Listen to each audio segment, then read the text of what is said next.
नमस्कार दोस्तों, स्वागत है आपका अपने चैनल धार्मिक ज्ञान जीरो। एक मैं आपसे से रिक्वेस्ट करते हैं कि वीडियो को अंत तक देखें, स्किप बिल्कुल भी ना करें। वीडियो पसंद आए तो लाइक करें, साथ ही दोस्तों रिश्तेदार में शेयर एंड सब्सक्राइब जरूर करें, क्योंकि इसे हमें वीडियो बनाने का मोटिवेशन मिलता है। आज हम हिंदू धर्म में तुलसी के पौधे को बहुत ही पवित्र पौधा माना जाता है। इस पौधे में साक्षात भगवान विष्णु और लक्ष्मी का वास होता है। भगवान विष्णु तुलसी पत्र के बिना किसी भी प्रकार का भोग स्वीकार नहीं करते हैं। तुलसी को विष्णु प्रिया भी कहा जाता है, इसीलिए जो मनुष्य तुलसी की पूजा करता है वह कभी दरिद्री नहीं रहता है, उसकी कभी दुर्गति नहीं होती है। ऐसा मनुष्य घोर पाप करने पर भी नरक में नहीं जाता है। तुलसी को मात्र जल देने से क्या फल मिलता है, आइए जानते हैं इस महान कथा के माध्यम से। एक बार देवी सत्यभामा भगवान श्री कृष्ण से पूछती है, हे स्वामी, आप तो तीनों लोकों के स्वामी हैं, फिर भी आप इस तुलसी के पौधे की पूजा क्यों करते हैं? इसे नित्य जल क्यों चढ़ाते हैं? मैं इस पौधे को जल चढ़ाने का महत्व जानना चाहती हूँ। तब भगवान श्री कृष्ण कहते हैं, हे देवी सत्यभामा, तुलसी साक्षात लक्ष्मी का ही रूप है। इसकी नित्य पूजा करने के करोड़ों फायदे हैं। इसे जल चढ़ाने मात्र से ही मनुष्य के करोड़ों पाप नष्ट हो जाते हैं। तुलसी को जल देने का महत्व बताने से पहले मैं तुम्हें एक अत्यंत प्राचीन कथा सुनाता हूँ।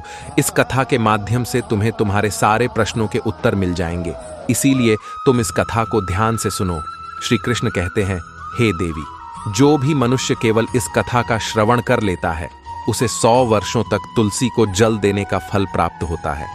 देवी सत्यभामा कहती है, हे प्रभु, मैं इस कथा को अवश्य सुनना चाहती हूँ। आप मुझे वह कथा सुनाइए, मैं इसे पूरे ध्यान से सुनूंगी। तब भगवान श्री कृष्ण देवी सत्यभामा को तुलसी को जल देने के महात्म्य की कथा सुनाते हैं। हे देवी सत्यभामा, इस विषय में एक प्राचीन इतिहास है जो बहुत ही उत्तम और पुण्य फल प्रदान करने वाला है। पूर्व काल की बात है, अवंतीपुरी में धनेश्वर नाम का ब्राह्मण रहता था। वह जन्म से तो ब्राह्मण था, किंतु वह कर्म से भ्रष्ट, कपटी बुद्धि वाला, कंबल तथा चमड़ा आदि बेचकर धन कमाने वाला तथा अत्यधिक झूठ बोलने वाला था। उसका मन हमेशा बुरे काम करने में लगा रहता था। वह चोरी, वेश्यागमन तथा जुए में आसक्त रहता था। उसने अपने जीवन में कभी पुण्य के काम नहीं किए, शास्त्रों का अध्ययन नहीं किया, पूजा पाठ भी नहीं किया। सदैव अपना मन दूसरों के धन पर लगाकर रहता था। वह दिन में धन कमाता और रात्रि में वेश्याओं के साथ रात बिताता था। इस प्रकार से वह अत्यंत पापी धनेश्वर ब्राह्मण अपना जीवन केवल पाप करने में व्यतीत करता था। उसने अपने मुख से कभी भगवान विष्णु का नाम भी नहीं लिया और न कभी देवी देवताओं का पूजन किया। इस प्रकार से पाप करते हुए उसे अनेक वर्ष बीत गए। फिर वह धनेश्वर ब्राह्मण खरीदी बिक्री करने के लिए माहिष्मतीपुरी में जा पहुंचता है। उस नगर के पास से नर्मदा नदी बहती है। उस स्थान पर उस नदी में स्नान करने के लिए दूर दूर से लोग आया करते हैं। फिर वह ब्राह्मण उसी नदी के किनारे के एक आश्रम में ठहरता है। उस आश्रम में अनेक विद्वान ब्राह्मण पुराणों का पठन तथा भगवान विष्णु की स्तुति में मग्न रहते थे। वह पाखंडी धनेश भी ढोंग करता हुआ वहीं पर उनके साथ रुक गया। उन विद्वान ब्राह्मणों के साथ रह के उसे भी श्री हरि विष्णु के नाम सुनने का अवसर मिलता था। वह उस स्थान पर 1 महीने तक रुका।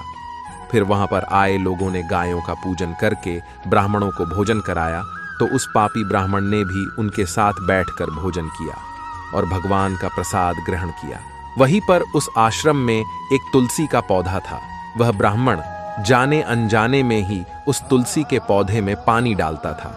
उसके मन में कोई विचार नहीं था कि वह क्या कर रहा है। वह रोज सुबह उठकर पात्र में पानी लेकर तुलसी के पौधे में डालता रहता था।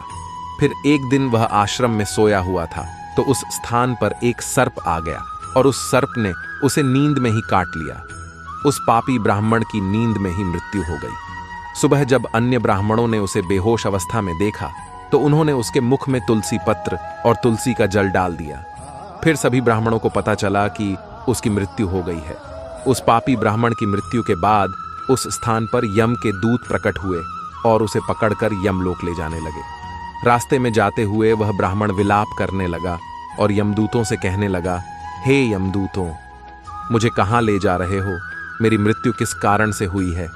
तब यमदूत कहने लगे, अरे दुष्ट ब्राह्मण, तूने जन्म से लेकर मृत्यु तक बहुत पाप किए हैं। तेरे पापों के कारण ही तुझे एक काले सर्प ने काट लिया और तेरी मृत्यु हो गई है। अब हम तुझे यमलोक लेकर जा रहे हैं। वहां पर यमराज तेरे पाप कर्मों का लेखा जोखा देखेंगे और निश्चित ही तुझे वे नरक में डालेंगे। फिर वह ब्राह्मण जोर जोर से विलाप करने लगा और उन यमदूतों से क्षमा याचना करने लगा, किंतु यम के दूतों को उस पर जरा सी भी दया नहीं आई और वे उसे पीटते हुए यमलोक लेकर गए। जब यम के दूत उस ब्राह्मण को लेकर यमराज के सामने पहुंच गए तो यमराज के पास बैठे हुए चित्रगुप्त ने उस ब्राह्मण के जन्म से लेकर मृत्यु तक के कर्मों का लेखा जोखा निकाला और यमराज से कहने लगे, हे महाराज, इस ब्राह्मण ने तो बचपन से लेकर मृत्यु तक पाप ही पाप किए हैं। इसने कोई पुण्य का काम नहीं किया है। यह तो मूर्तिमान पाप ही है। इसे कल्प भर के लिए नरक में डाल दिया जाए। फिर यमराज कहते हैं, हे दूत, जीवन भर पाप करने वाले इस दुष्ट ब्राह्मण को उठाकर ले जाओ और इसे कुंभीपाक नामक नरक में डाल दो। यमराज के आदेश का पालन करते हुए वे यम के दूत हंसते हुए उस पापी ब्राह्मण को लेकर चले गए और उसे मुदगरों से पीटने लगे, जिससे उस ब्राह्मण का मस्तक टूट गया और वे उसे कुंभीपाक नामक नरक में ले गए। उस भयंकर नरक में खौलते हुए तेल के बड़े बड़े घड़े थे, जिसके नीचे भयंकर अग्नि धधक रही थी। फिर यमराज के दूत ने उस ब्राह्मण को उस खौलते हुए तेल के घड़े में डाल दिया, लेकिन जैसे ही वह ब्राह्मण उस खौलते हुए तेल के घड़े में गिरा, वह तेल एकदम से ठंडा पड़ गया। इस विचित्र घटना को देखकर उस यम के दूत को बड़ा आश्चर्य हुआ। ऐसा पहले कभी नहीं हुआ था। उसने कितने ही पापियों को उस तेल के घड़े में डाला था। वे सभी उस खौलते तेल में गिरकर छटपटाने लगते थे, लेकिन जैसे ही वह ब्राह्मण गिरा, वह तेल अचानक से शांत और शीतल हो गया। इस आश्चर्य को देखते ही वह यमदूत तीव्र गति से दौड़ता हुआ यमराज के पास पहुंच गया। यमराज ने पूछा, हे दूत, क्या बात है, इतनी तीव्र गति से दौड़ते हुए क्यों आ रहे हो? फिर वह दूत कहता है, हे यमराज, आपने जिस ब्राह्मण को कुंभीपाक में डालने के लिए कहा था, जैसे ही हमने उसे कुंभीपाक नरक में डाल दिया, नरक की अग्नि बुझ गई और वह खौलता हुआ तेल भी ठंडा पड़ गया। फिर यमराज कहते हैं, हे दूत, यह तो बड़ी ही विचित्र घटना है। ऐसा तो पहले कभी नहीं हुआ। यमराज विचार कर रहे होते हैं, तभी उस स्थान पर देवर्षि नारद पधारते हैं। देवर्षि नारद को देखकर यमराज अत्यंत प्रसन्न होते हैं और उन्हें प्रणाम करके उनका स्वागत करते हैं। फिर यमराज नारद जी से कहते हैं, हे देवर्षि, आप उचित समय पर आए हैं। हमने आज एक अत्यंत पापी ब्राह्मण को कुंभीपाक नरक में गिराया है, किंतु उसके गिरते ही नरक की अग्नि ठंडी पड़ चुकी है और खौलता हुआ तेल भी शीतल बन गया है। तब देवर्षि नारद यमराज से कहने लगते हैं, हे धर्मराज, आपने जिस ब्राह्मण को कुंभीपाक नरक में डाला है, वह नरक में डालने योग्य नहीं है, क्योंकि इस ब्राह्मण के द्वारा अनजाने में ही ऐसा कर्म हो गया है जो नरक का नाश करने वाला है। जो मनुष्य पुण्य करने वाले लोगों के साथ रहता है, उसे उनके पुण्य का भाग अवश्य मिलता है, और यह ब्राह्मण तो 1 महीने तक भगवान विष्णु के भक्तों के साथ रहा है। इस ब्राह्मण में आश्रम में रहते हुए नित्य तुलसी को जल अर्पण किया है, इसीलिए यह बहुत बड़ा पुण्यवान बन गया है। इसके समस्त पाप नष्ट हो गए हैं। यह ब्राह्मण अब विश्वलोक जाने का अधिकारी बन गया है। इस ब्राह्मण ने अनजाने में ही इतना पुण्य कमाया है जो जन्म जन्मांतरों में मनुष्यों को प्राप्त नहीं होता है। इसीलिए आप इसे नरक में न पकाओ। इस ब्राह्मण के पापों के लिए इसे केवल इतना दंड दो, इसे नरक लोक का दर्शन कराओ। देवर्षि की बात सुनकर यमराज अत्यंत प्रसन्न होते हैं और ब्राह्मण को कुंभीपाक नरक से निकाल कर लाते हैं और अपने दूतों से कहते हैं, हे दूत, इस ब्राह्मण महात्मा को ले जाओ और संपूर्ण नरकों का दर्शन कराओ। फिर यम के दूत उस ब्राह्मण को ले जाते हैं और संपूर्ण नरकों का दर्शन कराने लगते हैं। भगवान श्री कृष्ण कहते हैं, हे देवी सत्यभामा, इस प्रकार से यम के दूत उस ब्राह्मण को संपूर्ण नरकों का दर्शन कराते हैं और यक्षलोक में ले जाते हैं, और फिर वह ब्राह्मण एक यक्ष बन जाता है। श्री कृष्ण कहते हैं, हे देवी, वनस्पति नाम तुलसी, मासा नाम कार्तिकः प्रिय, एकादशी तिथि नाम च क्षेत्राणाम द्वारका मम। वनस्पतियों में मुझे तुलसी प्रिय है, मास में कार्तिक मास, तिथि में एकादशी और क्षेत्र में मुझे द्वारका प्रिय है। इसीलिए जो मनुष्य नित्य तुलसी की पूजा करता है, तुलसी को जल देता है, वह मुझे सबसे अधिक प्रिय है। उस मनुष्य की कभी दुर्गति नहीं होती है, वह कभी नरक में नहीं गिरता है। जिन घरों में तुलसी का पौधा सदैव ही हरा भरा रहता है, उस घर में सुख, शांति और समृद्धि बनी रहती है। भगवान विष्णु की पूजा में और उन्हें चढ़ाए जाने वाले भोग में तुलसी के पत्र अवश्य होने चाहिए, क्योंकि तुलसी पत्र के बिना भगवान विष्णु किसी भी प्रकार का भोग स्वीकार नहीं करते हैं। इसीलिए प्रत्येक घर में तुलसी का पौधा अवश्य होना चाहिए। अगर आपके घर में तुलसी है तो सुख, शांति और समृद्धि के लिए तुलसी को चुनरी अवश्य चढ़ानी चाहिए। हमेशा ध्यान रहे कि तुलसी का पौधा चुनरी के बिना अधूरा होता है। तुलसी केवल एक पौधा नहीं है, बल्कि वह देवी है, विष्णु पत्नी है। इसीलिए तुलसी को चुनरी अवश्य ही चढ़ानी चाहिए। इससे पति पत्नी में प्रेम और विश्वास बढ़ता है। घर में रहने वाली महिलाएं सदा सुहागिन और सौभाग्यशाली रहती है। तुलसी का विवाह भी अवश्य करना चाहिए। इससे मनुष्य के सभी दुखों का अंत होता है और सांसारिक जीवन सुखमय बीतता है। तुलसी के पौधे के पास अपने मुख से अपशब्द नहीं बोलने चाहिए। तुलसी के पास भूल से भी जूते, चप्पल अथवा झाड़ू, पोंछा नहीं रखना चाहिए। इसे पाप माना गया है। जहां पर तुलसी का पौधा हो, उस स्थान के आसपास थूकने से घोर अनर्थ होता है। तुलसी के पास जल से भरा हुआ पात्र भी नहीं रखना चाहिए। तुलसी के पौधे के पास दीपक जलाने के बाद दीपक को वहां से हटा देना चाहिए, क्योंकि तुलसी के नीचे बुझा हुआ दीपक रखना अशुभ माना जाता है। जिस स्थान पर भी तुलसी का पौधा होता है, उस स्थान को हमेशा ही स्वच्छ रखना चाहिए। इसीलिए नियमित रूप से तुलसी के पौधे का पास साफ सफाई का ध्यान रखें। तुलसी के पौधे में शिवलिंग और गणेश जी की प्रतिमा नहीं रखनी चाहिए। साथ ही तुलसी के गमले में अन्य किसी भी प्रकार का पौधा भी लगाना अशुभ होता है। तुलसी के पौधे के पास कपड़े भी नहीं सुखाने चाहिए, अन्यथा कपड़ों से गंदा पानी तुलसी के पौधे पर गिर सकता है। ध्यान रहे, तुलसी के पौधे को नाखून से नहीं तोड़ना चाहिए, इससे तुलसी का अपमान होता है। यदि तुलसी के पत्ते सूख कर गिर जाते हैं तो उन्हें कचरे में नहीं फेंकना चाहिए। उन पत्तों को आप तुलसी की मिट्टी में ही दबा दें।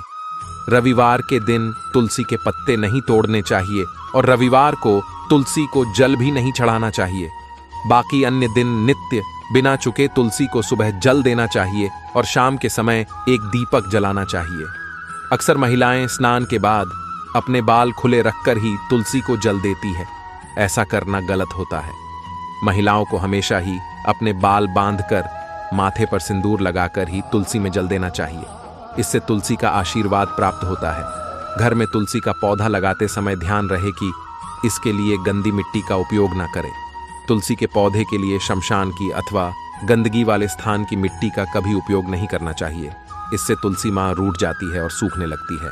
तुलसी का पौधा कभी गंदे स्थान पर नहीं लगाना चाहिए, जैसे नाली अथवा बाथरूम के पास तुलसी का पौधा कभी नहीं रखना चाहिए, अन्यथा गंदा पानी तुलसी के पौधे में गिर सकता है, जो बहुत ही अशुभ माना गया है। घर में तुलसी का पौधा कभी सूखना नहीं चाहिए। शास्त्रों में ऐसी मान्यता है कि तुलसी का पौधा सूखना अकाल मृत्यु की सूचना देता है। घर में तुलसी का पौधा सूख जाए तो घर की सुख समृद्धि खत्म हो जाती है। सूखी हुई तुलसी में मां लक्ष्मी का वास नहीं होता है। शास्त्रों के अनुसार मासिक धर्म के दौरान महिलाओं को तुलसी के पौधे में पानी नहीं डालना चाहिए और तुलसी को स्पर्श करना भी वर्जित है। तुलसी को बिना स्नान किए जल नहीं देना चाहिए और पैरों में चप्पल आदि पहनकर भी तुलसी को जल ना दे। तुलसी को जल देते समय ध्यान रहे कि वह जल आपके पैरों पर ना पड़े, इससे तुलसी का अपमान होता है। श्री कृष्ण कहते हैं, नित्य तुलसी के दर्शन से मनुष्य को स्वर्ग की प्राप्ति होती है और तुलसी पत्र के सेवन से उसके सभी पाप नष्ट हो जाते हैं। तुलसी का पौधा हमेशा ही घर के सामने लगाना चाहिए। इसे पूर्व अथवा उत्तर दिशा में लगाना सबसे अधिक शुभ होता है। तुलसी के पास मरुस्थलीय पौधे रखना बेहद अशुभ माना जाता है। ऐसे पौधों से नकारात्मक ऊर्जा निकलती है। शास्त्रों में कहा गया है, जिन पौधों से हरी भरी कलियों की उत्पत्ति ना हो, उसके स्थान पर कांटे निकलते हो, तो ऐसे पौधों को तुलसी के पास कभी रखना नहीं चाहिए। शास्त्रों में केले के पौधे का विशेष महत्व बताया गया है। अगर तुलसी के पास केले का पेड़ लगा देते हैं तो कई गुना अधिक लाभ प्राप्त होंगे। केले के पेड़ में भगवान विष्णु का वास होता है। इसे तुलसी के पास लगाने से घर में सुख समृद्धि आती है। तुलसी के पौधे में शालिग्राम भी अवश्य रखना चाहिए। तुलसी के गमले में शालिग्राम रखने से तुलसी का और भी अधिक शुभ प्रभाव आपको देखने को मिलेगा। शालिग्राम भगवान विष्णु का निराकार रूप माना जाता है। यह काले रंग का पत्थर होता है जिसे विलक्षण और मूल्यवान माना गया है। इसे अगर तुलसी के गमले में रखेंगे तो आपके घर से संपूर्ण नकारात्मक ऊर्जा नष्ट हो जाएगी। घर में केवल एक ही शालिग्राम की पूजा करनी चाहिए। पुराणों में कहा गया है, भगवान विष्णु की मूर्ति से कई ज्यादा उत्तम होता है शालिग्राम की पूजा करना। शालिग्राम को चंदन लगाकर उस पर एक तुलसी का पत्ता रखना चाहिए। प्रतिदिन शालिग्राम को पंचामृत से स्नान कराना चाहिए। ऐसा करने से सभी जन्मों के पाप नष्ट होते हैं। शालिग्राम सकारात्मकता और सात्विकता का प्रतीक होता है। तो दोस्तों, इस प्रकार से भगवान श्री कृष्ण ने देवी सत्यभामा को तुलसी के पौधे को जल देने का महत्व बताया है और घर में तुलसी का पौधा लगाने के नियम बताए हैं। आपको यह कथा कैसी लगी कमेंट करके जरूर बताएं। जानकारी अच्छी लगी तो वीडियो को लाइक जरूर करें। साथ ही कमेंट में जय श्री कृष्ण और जय मां तुलसी जरूर लिखें। आपसे विनती है कि आप इस चैनल को सब्सक्राइब जरूर करें ताकि ऐसी ही आध्यात्मिक जानकारी आपको प्राप्त हो। आप सभी का धन्यवाद।